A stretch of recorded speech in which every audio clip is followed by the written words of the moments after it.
নমস্কার। ২০২৪ শেষ, ২০২৫ এসেই গেল। নতুন বছরের জন্য সবাই কিছু না কিছু প্ল্যানিং করে রাখেন। কারোর সেই প্ল্যানিং সফল হয়, কারোর সফল হয় না। এবছরেও কিছু করেছেন, কিছু প্ল্যানিং করে রেখেছেন। তো একটা কথা বলি, ২০২৫ কিন্তু সব কিছু অত সহজে হবে না। কারণ ২০২৫টা হচ্ছে মঙ্গলের বছর। বুঝতে পারছেন? সুতরাং পজিটিভ রেজাল্ট পেতে গেলে আপনাকে কিছু কিছু জিনিস ফলো করতে হবে।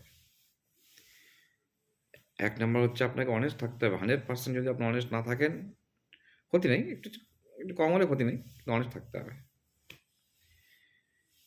নাহলে কিন্তু মরেছেন।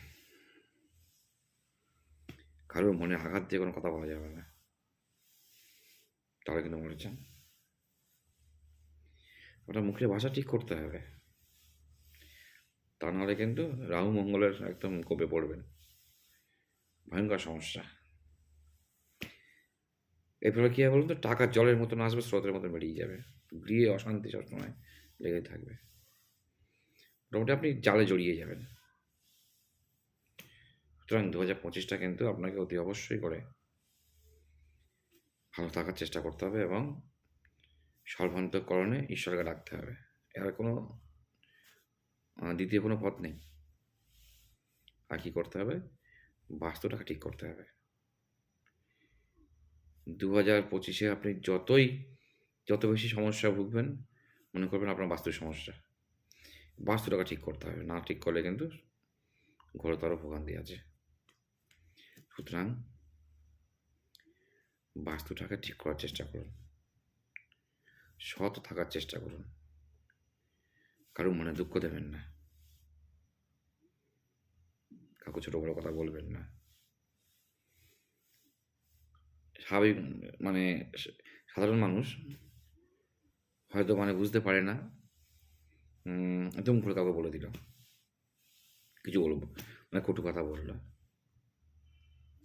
আপনি হয়তো ভাবলেন আমি তাকে কথাটা বললাম, আমি হিটলার হয়ে গেছি। না, আপনি নিজের বাঁশ নিজে খাওয়ারই উপায় তৈরি করে রাখবেন।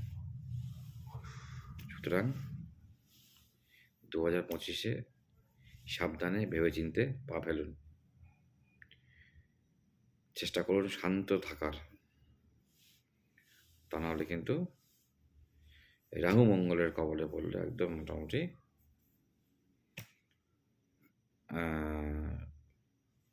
কী বলবো, ভোগান্তি মোটেই পিছু ছাড়বে না।